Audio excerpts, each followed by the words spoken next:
Trinity, welcome to the Agentic Marketer. This is our new series where we're talking with the most forward-thinking marketing leaders about how they're embracing this agentic era, which has really taken us all by storm. So to get started, do you just want to introduce yourself? Tell the audience a little bit about yourself and your role at UserGems. Yeah, absolutely. Thanks for having me. My name is Trinity Nguyen. I'm the CMO at UserGems. And just a little bit of like what UserGems does. It's an AI platform for go-to-market teams, specifically focusing on outbound. Our team live, breathe, sleep, eat, think about outbound all the time because that's internally like how we build our go-to-market, but also how we help our customers with like just coding outbound. That's awesome. Yeah, that's basically it. Yeah, and you were saying you've been at UserGems for a long time now, and you've probably seen this huge shift in the landscape. So tell me about kind of your role and what you guys do specifically.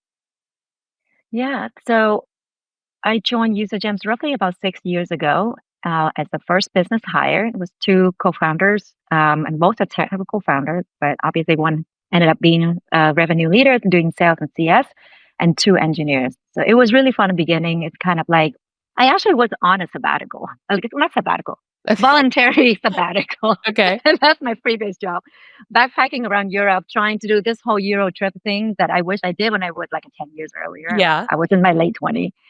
So I was thinking I would do that for 6 months in Europe. And then after 3 months, like I was so done with seeing churches, like they all the same. I was so bored. So I reached out to Christian, the CEO of UserGems, because also my previous startup, we were one of the first customers of UserGems. So I kind of knew Okay. that and I knew about the product. So I was bored. I was like, what should I do when I was backpacking in Lisbon? So I was like, your website. I told him, your website tedious. Like you're not gonna be able to find any customer if you keep having a website like this. Mhm. Let me build it for you because I was so bored out of my mind. I don't know what to do anymore. Oh my I gosh. couldn't bring myself to another country. So I learned Webflow in Lisbon and just like Okay. start building the website for them and basically talk myself into the job. Okay. That's how it started. Okay. Well, I love talking with you because we were talking right before we started recording, but we've both kind of been in our roles for 6+ years, which is a little bit rare as a marketing leader. But then we've also both kind of seen this seismic shift in the industry in our tenure and our repositioning of our companies and how we go to market. And I think something that's cool is you and I both sell to our products are used by go-to-market leaders. And we're in this new era that we call the agentic marketing era, which is this idea that marketers can hire agents to automate tasks and automate pipe gen. That's kind of how I think about agentic marketing. How do you define this new category that's arisen? Actually, this is my first time hearing the term agentic marketing. Mhm. Initially, when I first heard it, I thought, is it kind of like how we personalize? You know, how we, as marketers, we always talk about like map out the buyer journey, meet them where they are, personalize, provide value as they move along. And Mhm. agentic marketing is kind of like the practice of using AI to do that at scale because I think we have that promise for a long time, but we couldn't really pull that all together. So that's what I thought it meant. But then hearing from you, that's also like internally, like how do we build a team of marketers and sellers too that is a hybrid of both humans and AI and how they work together. So Mhm. that's interesting. We tinkering with that right now internally at UserGems too. Mhm. Okay, that's a great point. So I think you're spot on when we think about agentic marketing. It's finally delivering on the promise of hyper personalization at scale, but also building marketing teams that are these hybrid teams. We're talking about like digital labor coming into the team and how do we employ agents to do the job most effectively. I think Totally. something that's interesting is you've built this brand around warm outreach at scale. How does that kind of intersect with agentic marketing? You guys have Jemmy, inspired by Wally. So tell me about kind of this product and how that kind of fits into this agentic world. Yeah. So I think for us, it'd be the way that we do like what we call it warm outreach at scale. Essentially, is more on like how do we meet buyers where they are in the journey using the power of AI so we can hyper personalize it.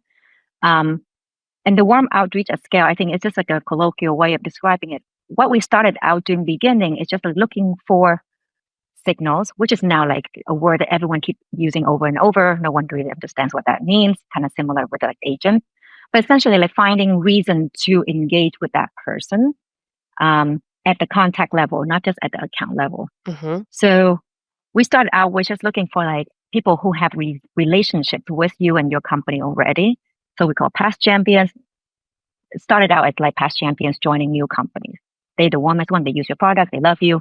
So they much further down the buyer journey. You can re-engage with them. Low hanging fruit.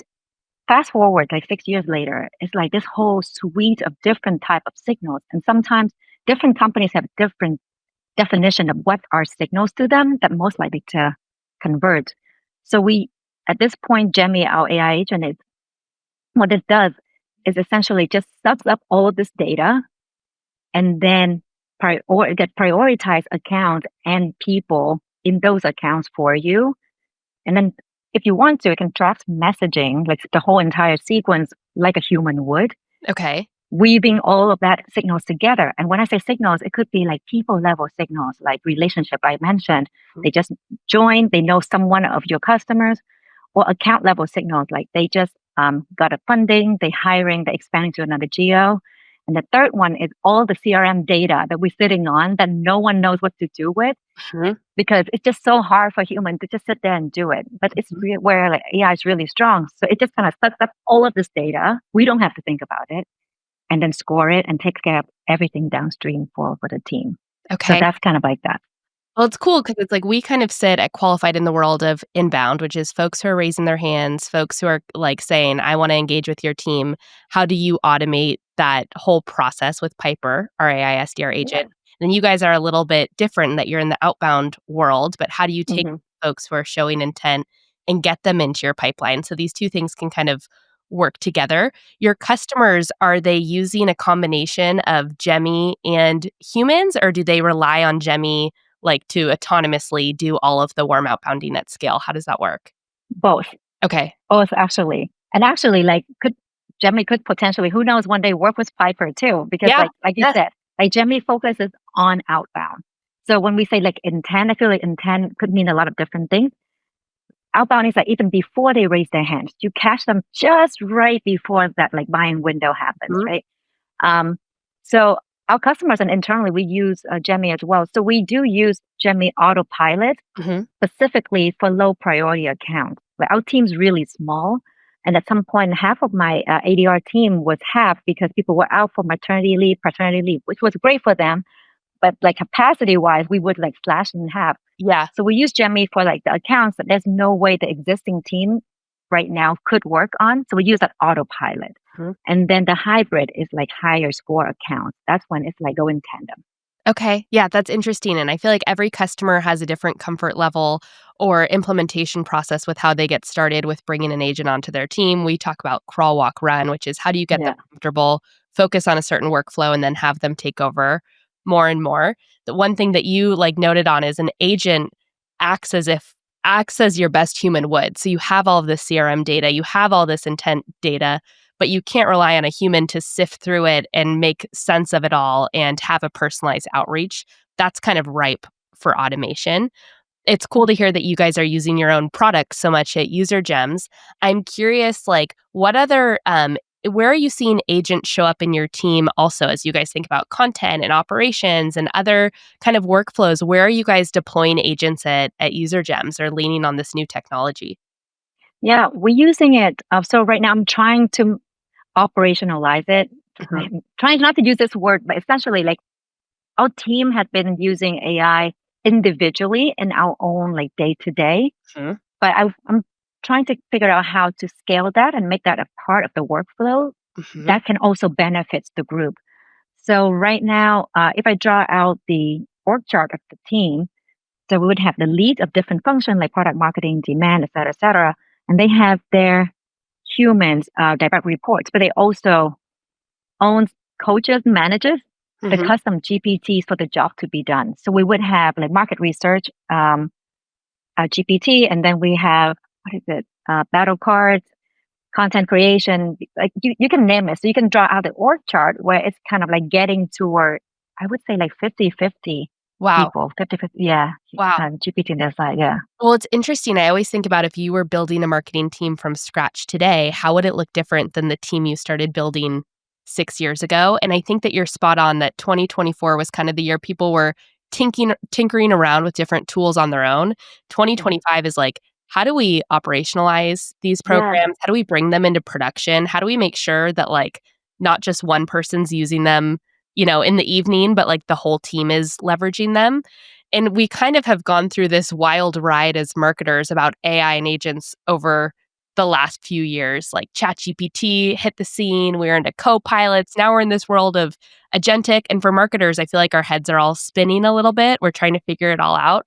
I'm curious, do you have any like hot takes about AI and marketing that most people wouldn't agree with as you think about how marketers can embrace all of this new technology? mm, I don't know if this one is a hot take, but I wanna build on top of what you just said, as in, like, we always encourage experimentation, especially in marketing. With AI, same thing, you gotta lean in and try to use it. It's actually not as terrifying as people think it is. Once you use it, it actually becomes kind of like your BFF. But I think from like putting on like the work hat, I find it's a lot harder to quantify the impact of AI through these experimentation. And there's a lot of like, oh, let's try this, and it kind of fizzles out, and no one's really like kind of like iterate on it and scale it so that we can actually see the business impact in the end. Mhm. And that's something that I feel like, at least on the outbound side, people are like, oh, let's try AI for outbound. Mhm. And they will just experiment and just set it loose. And then obviously things didn't work out for one way or another. They burned down the tent, or they don't know how to compare it. And they ended up buying AI vendors for like based on vibes. Mhm. But the way that I would say, like, if you're looking for AI, I can only speak from the outbound because inbound, we're still trying to figure out ourselves. Mhm. But if you want to use AI for outbound instead of just experimenting or trying it out, pick business campaigns that you would run like a normal business leader. Like we know we do this all the time, and then pick 1 to 3 campaigns, and then find an AI solution that can help you solve for that, Mhm. because you vested in making this campaign successful because it ties to an OKR that you're trying to hit and is measurable. Mhm. So I'm right now preparing for a board meeting in about 10 days, and it's so easy for me to quantify the impact, like the outbound capacity impacted by like Jemmy for outbound. I'm scratching my head on like the content side. A lot of the other things that save hours, which is nice, but what does that mean At the really board from level. Yeah, at didn't the the board board level, care about that. Yeah. right? Yeah. Yeah. Okay. I think that's interesting. I think you're so right that there was this flurry of investing in AI technology. And then I think there are going to be a lot of folks who churn from that tech and it becomes shelfware because they bought it because it was the shiny new thing, but Mm, they weren't able to get it in production or prove its value. I think use cases are key. What are the different use cases within our business that we can point an agent towards? And then also monitoring, as you said, like it's not just set this agent free. You wouldn't do that to a new hire and not check on them for 90 days. So, what are like your checkpoints that you have? How are you monitoring their performance? What's their scorecard? Where's your command center where you can see what this agent is doing right and wrong? And then how are they trending against those KPIs? We've talked a lot about how you guys have deployed an outbound agent with Jemmy. Like, what other workflows, and you kind of talked about your team structure, did you identify first, and what tipped you off that it was ripe for change as you look across your team and where you're kind of bringing AI and agents in? for the outbound side, we already touched on that. It was Mhm. the low priority account, and then we scale up to the ABM. Our ABM is actually assisted heavily on the with AI right now, just from the scoring perspective. We actually try to move away from it for a quarter. Actually, it was Q1 this year, Okay. because we got this new like list of accounts that we think gonna be really awesome. So we completely abandoned the AI scoring that we've been using. That was a mistake. It was a disaster. That ABM program that quarter in Q1 was completely washed. Um, so that was fun or not fun to learn that. So I think that's the second program that we implemented AI on, and it tied into the business that we were going to run these campaigns anyway. Okay. Um, so we use AI there. On the non-outbound side, I think we start and I wish there was a more scientific approach to this. We start looking at I ask all of team leads, what is if you map out your day in a life, Mhm. what part is the most, like the part that you hate the most? Mhm. Tell me the parts that suck. Instead Mhm. of like this, like tell me like, something like theoretical, like where do you hate it? And then we kind of like map it out like an assembly line. And then we pick one that they hate the most because it's so mundane and ridiculous. I'm like, okay, let's train a GPT. You can own, create, adopt, manage it to do that part for you. So they like emotionally invested in doing that. And usually it's like things like battle cards. How do I like anyone run into this competitor? Yeah, Things like that. And it's like it's there in totally. the Slack. So that's how we did it.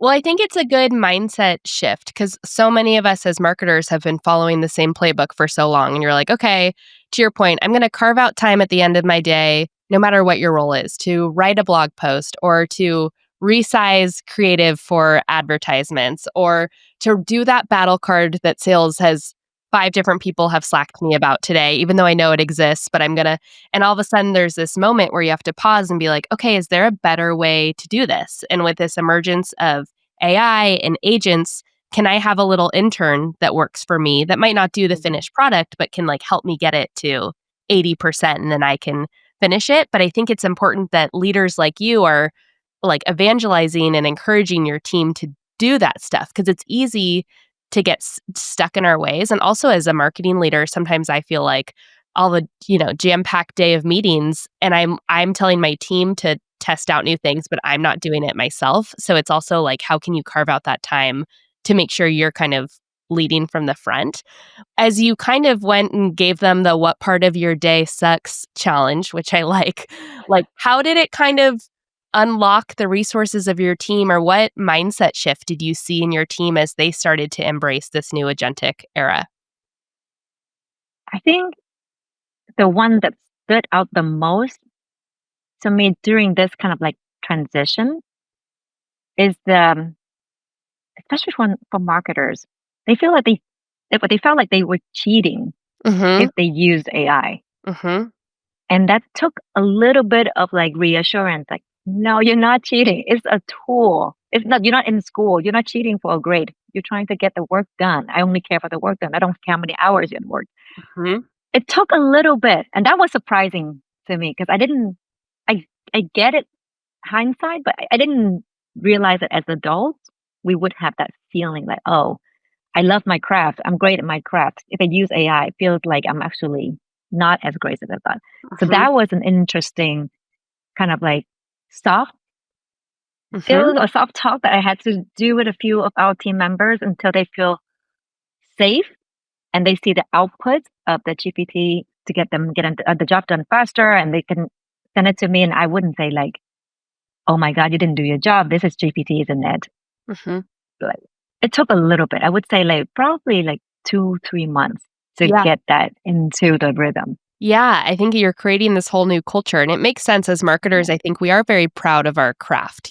There's like, Yeah. it's a little bit art, it's a little bit science, but if you can speed up some of the science part of it and still add your personal touch at the end, that's okay. But I do think it's almost a pride thing a little bit. I love I use that analogy all the time. I love that you say that. A lot of our work, especially in B2B go to market, is art Mhm. and science. Mhm. And I truly think that with the age of AI and automation, art's the creative side, like the humans, the unexplainable part is the part that's gonna help us shine. Mhm.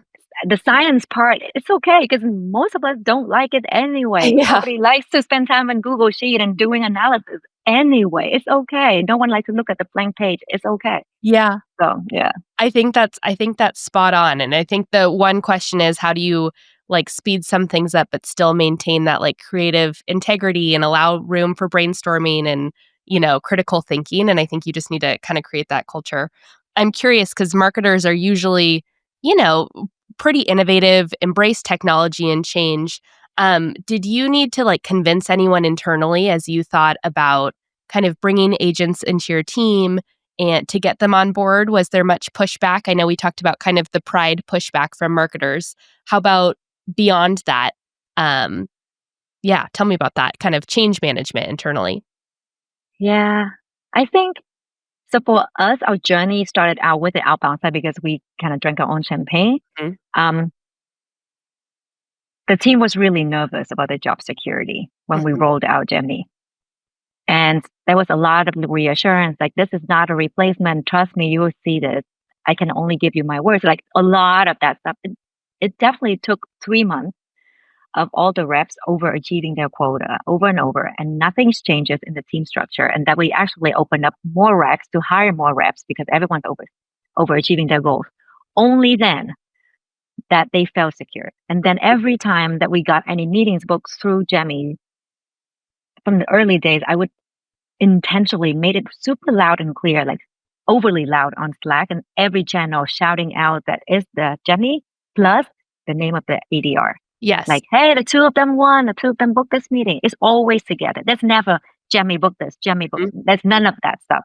So it's a lot of like these little things that people usually don't think about. And I learned from someone recently at one of the conferences that a lot of the AI projects that larger organizations tend to stall or kind of like fizzle out because there's an inherent, like internal pushback Mhm. to adoption, Mhm. and they kind of basically just blocked it. So it did take a lot of that convincing and reassuring Mhm. to get the team to adopt it. And now they shouting out. But I stopped doing the shout outs. They shout out themselves to That's the AI. That's great. Well, I think you're spot on that you have to like how can you create a culture of seeing this agent as a teammate who makes you better and smarter? And some of those small decisions at the beginning, because we think about the same thing with our AI SDR agent Piper, who's doing inbound, which is like, how do you think about who gets credit for an opportunity that's sourced? We're Oh like, my still god. give credit to the SDR, but just we're also going to track in the background that like Piper's doing the heavy lifting because we don't want her to be seen as this like competition. We want to make them more successful and also give them the capacity to do stuff that they have more time to do now, like outbounding or, account management or whatever it may be. So I think that's really interesting. Was there anything because you talked about kind of the future org chart for marketers and there's this, hybrid of humans and of agents. Was there anything that you've had to like sunset to make room for an agent coming in or sacrifice from a prioritization perspective to get kind of this agentic layer folded into your team? Not at the moment. And I wonder if it's because our team is so small Mhm. and lean. So like it's just been lean for a long time that anything is just an expansion of the capacity of that team, what they can get done. We have not actually like we have not removed anything, even including on our like freelancer bench as well. But I think it's also maybe we're unique. I don't know. I've heard a lot of like stories of companies kind of save large budget from like say freelance writing and Mhm. bring it in house, etc. We've done, yeah, that doesn't quite happen to us. Okay. Yeah. That's good. One thing that I've also seen that's interesting is like new roles emerging on the team to manage the agents also. So like even as you're kind of thinking about shifting around your org chart for this new era, who are the folks who are managing the AI agent? Like we have go to market agent operations who sits under marketing to oversee our inbound AI SDR agent and then same from an outbound perspective. So that's also cool that it's not always slashing new roles. It's also creating new ones and these specialists who can kind of go on to thrive in their careers, which is kind of takes me to my next question, which is like the forward looking perspective to this new shift. Do you think now that AI and agents are here that the specialist era in marketing has gone away and there's like a new breed of marketer who's arising, or how do you think about kind of the evolution of the types of people you'll want to hire onto your team? Yeah. Um, so I do agree that the specialist entry role, for any job, to be honest, will be absorbed into like the agentic team because Mhm. GPT can get those done. Um, does it change how we hire? So I actually just wrote a post on LinkedIn today, kind of reflecting on this piece a little bit too. So I think I don't know if it's new for other organizations. It's just been kind of like how we hire and the way that I love to hire folks so far is I really like this concept of super ICs. Mhm. So they can zoom out, seeing the big picture, seeing how the pieces need to come together, and then can immediately zoom in and execute the pieces, and then just kind of delegate what they need to, and then zoom back out again. It sounds super simple, but in 6 years of like trying to find people and managing people and seeing how many people can actually zoom in and out like that, it's actually pretty rare. So I think that is probably gonna be like the kind of role that people want to bring on because there's a large organization like professional people managers. I think that might go away too because you expect it to be kind of like full stack as well, including managing your agents. So I think that's kind of my take. I don't know if it's right or wrong though. Mhm. I like that I've never heard that super ICs because it is, Yeah. especially at a smaller company, it's always this, like, this magical person who you can hire who can see the strategy, roll up their sleeves and do the work, step back and see the strategy, and now, like, see where agents can do some of the work and set them in the right direction, which kind of makes me wonder, like, what skill sets do you think are rising in value on your team because of AI? You know, I think a lot of people would assume that it's all people who lean into AI and like using AI and tinkering with AI. I think that's going to be the default. And frankly, I think AI is not like code, like back in the 2000. It's so easy for people to talk to it and build things. You can vibe code anything. So I think actually the skill that's gonna rise in terms of value is creativity, Mhm. especially in B2B, because we always have this B2B playbook. It's rinse and repeat, predictable model, all that stuff, right? So a lot of time I feel like B2B marketers, we kind of like, oh, this is how it's done. I need this X volume of leads, et cetera, et cetera. But actually, I think the ones that gonna really succeed is yes, the super ICs we just talked about, but the creativity side. Mhm.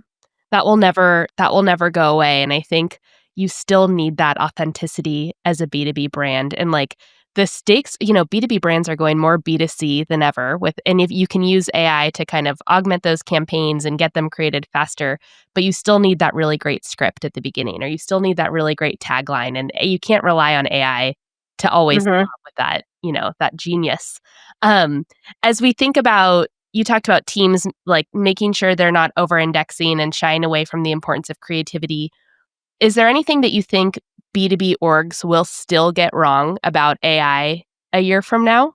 B2B go-to-market orgs, perhaps? Mm, I don't know if it's just B2B, um, but essentially everyone's always looking for the silver bullet, Mhm. the easy, quick win. And that's kind of like, at least on the outbound side, that's why you see so many bad AI outbound. And that's why everyone said outbound is dead. But in fact, it's not because people will tell you like 85% of the pipeline come from outbound. They're just not writing it on LinkedIn. Um, but I think they will still get wrong in a sense that they will still saying that I don't need people. I can run the entire org to 100 million in B2B just using like AI and just me. There are some exceptions out there, kind of like the cursors of the world, but I think majority of us not that the exception. So. Yeah, yeah. It's gonna be really interesting to see what the teams look like, and I think it will be that balance of leaning on AI and agents, but still having the smart, critical thinking humans in place to make sure that efficiency is achieved. Mhm. Okay, Trinity, we're going into what we call our lightning round for the Agentic Marketer. So I'm going to give you some quick questions. And so let's start. First AI tool you tested as a marketer. What were the first thing you got your hands on? To be honest, I'm boring. Like my first one was just OpenAI, the ChatGPT, Yeah, like super early on before it worked so well. But yeah, that was it. you know what? Same. So no, no, same. What do you think is the most overrated buzzword in Martech right now? Oh, so many. Anything that we come up with. Yeah. I mean, I actually like the word agentify because I've been trying to find a word to describe it. But then someone told me, like, no, Trin, don't be a BB marketer. But anyway, anything that comes out from our side, like us, Yeah. is going to be overused soon. Yeah, it's true, it's true. Do more with less was I think the buzzword we all started to really hate a year or 2 ago. Oh, Um, gosh. one marketer to follow who's ahead of the curve on AI. Any favorite follows on LinkedIn or, like, there's so many disruptive marketers out there right now kind of shaping Hmm. the path. Who's your favorite? Um, I would say right now, top of mind for me is Casey Jenkins from Sendoza. Yes. I Her team, shout out to Katie and Austin, phenomenal. That team is so innovative. They're leaning forward to technology, AI, and move super quickly. They also the type I would describe super icy, zoom in, zoom out thing. Um, but I think like also when we talk about like what's gonna stick around after like as everyone gets access to AI, if they marketizes all of this science stuff, then everyone's gonna do the same thing because it's AI based on the past. So the art side, the creative side is one of the ones that are gonna shine. And Casey, like everything she writes is about like human first. How Mhm. do you stand out in this age of like technology and noise? How do you stay true to us as human? So I think that's what I find is very refreshing, especially in this space. Yeah, she's very authentic. She's an awesome customer of ours, and now I'm like, "Oh, we'll have to get her onto this show and pick her brain because they are definitely movers and shakers at Sendoso." Okay, if you could automate one part of your life outside of work, what would it Laundry. be? I love it, I say as I have a Uh, huge mountain of laundry. Okay, laundry, that's a good question. Okay, I think let's wrap this up, Trinity, with like this agentic marketing movement. You've been in this industry for a really long time. You were on sabbatical and couldn't stay away from B2B marketing. You pitched yourself to get back in. Why are you excited as a marketing leader in this new agentic era right now? I mean, people keep saying it, but it's once in a lifetime. I think that for a lot of us, like some of us went through the 1999, 2000.com, how it changed the whole internet. Um, Most of us haven't yet, but right now I feel like the changes that we're going through right now is a lot bigger in magnitude compared to the dot com early on. So I think it's really exciting to be able to live through that age. And you can say like before AI and after AI, how's it changed? It's exhausting going through it though. I think like just when we zoom out when we're 95 and looking back and say, yeah, we did well. But going through it is just hard, but at the same time, it's really exciting because it's kind of like level playing field. No Totally. one really knows any better. So that's exciting. Yeah, and I feel like it's this new playbook that we're all writing. I also think there's a Yeah. curiosity right now where we're all looking to each other to be like, "What are you doing? What are you seeing? How should I think about this tool?" New things are emerging every day. So, I feel like it's sparked this newfound curiosity in marketers who maybe thought they had the playbook figured out, and we've realized we very much don't. Um, Okay, Trinity. Well, I think that's a wrap for this episode, but thank you so much for joining today, for sharing your insights on how UserGems is really embracing this agentic marketing era, both with your own product, but also how you're doing so as a marketing leader. And we will see you next time. Thank you.